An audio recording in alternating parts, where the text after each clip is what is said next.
Hey guys, it's Core Ross and welcome to Rainbow Six Siege. Today we're doing a secret changes video going over some changes that are happening in the game that are not in the patch notes. Some of them pretty significant. And the first one we're going to look at is melee, because when the test server booted up, it was noticeable that getting off consecutive melee attacks was way slower, or at least it seemed that way. Now, in the preview build it was given to content creators, which is basically just a work in progress dev build, I noted that the animation was way different from normal, and also it was way quicker, and that meant you were done with the animation so fast that you were like pressing the button to melee again and nothing was happening, but actually going and looking at it, there was only basically milliseconds of difference. But that did change in the test server, and I actually sat down over the weekend and broke it down, and then on Monday a patch came out which actually corrected the melee. So I'm going to run you through what has changed and how it currently sits in the test server. At this point I think it's in the fixed state, and this is how it should come out on live servers, but let me just reiterate, with the test server you have no idea what will actually make it into live. There's some things that make it there, some things that don't, especially more recently with these more significant changes to the game where they're really playing around with things.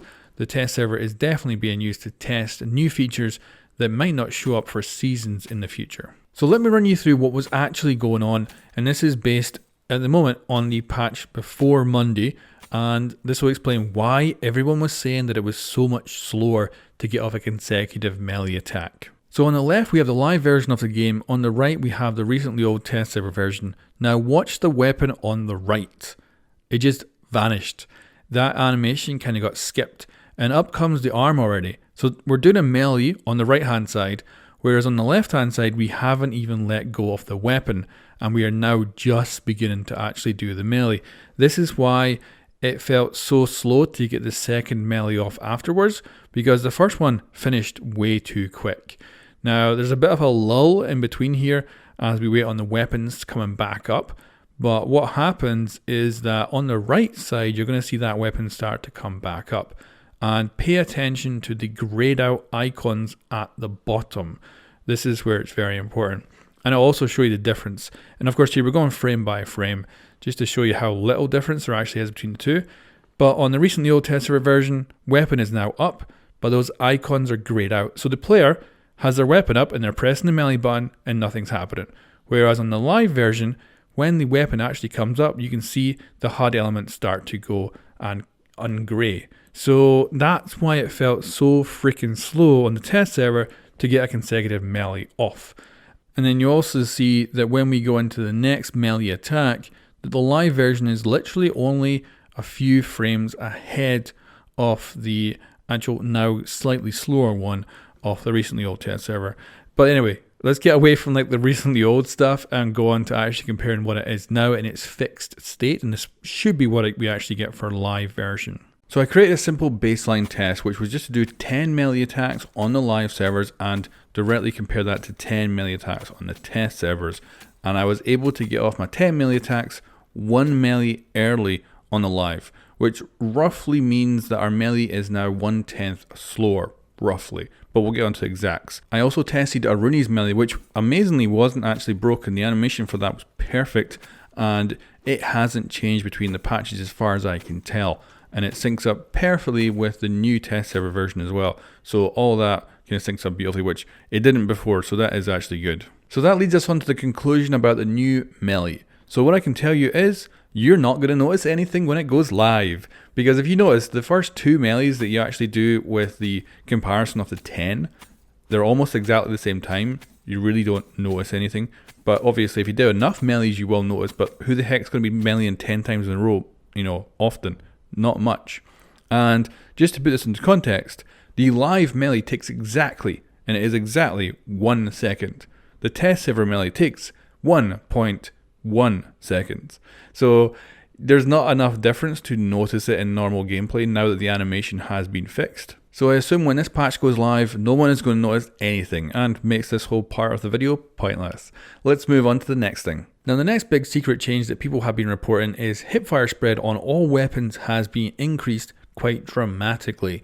Now people have been getting really angry about this, saying that shotguns have been nerfed, but also people have been saying that pistols have been nerfed and other weapons have been nerfed. So I went in and I checked, And certainly the Hipfire indicator is way larger on the test server, like considerable bit, bigger. And this was a relatively easy one to test and disprove. This is not actually the case. All the Hipfires are the same. The difference here is the Hipfire indicator on the HUD has actually increased in size, and I assume this is just a tweak they're doing either to make it more consistent, because in some of the Hipfire cases it actually looks like this one kind of is more in line with the actual place the bullets land, so maybe this was just an improvement that the devs have done.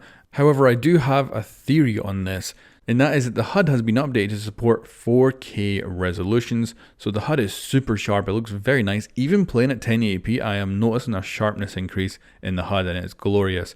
And it could well be that this is either an issue where the scaling is a little bit off, and that has caused the Hipfire elements to be spread out too much.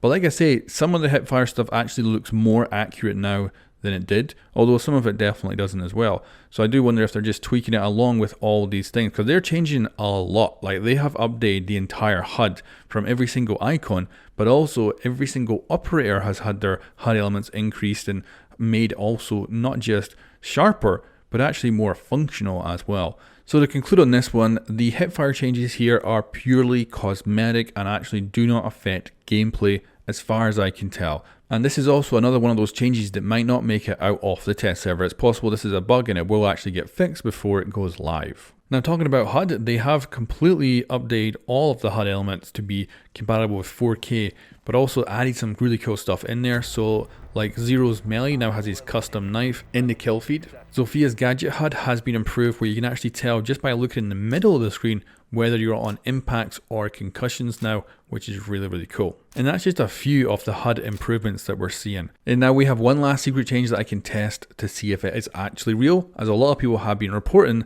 that vaulting is faster in the test server. So of course, there's a lot of different vaulting in Rainbow Six Siege. You can vault over furniture, through holes, through windows, and go over deployable shields and stuff like that. There's a lot. So I've boiled it down to 4 different tests, 2 from the first person perspective and 2 from the third person perspective, looking at someone else vaulting.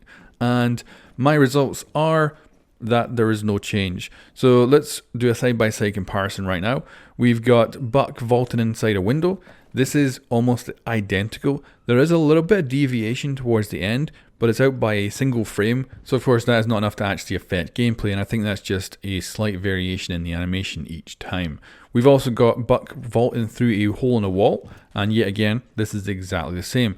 And it's even more damning from the third person perspective, because it is literally frame to frame exact. There's not even a slight deviation here at all.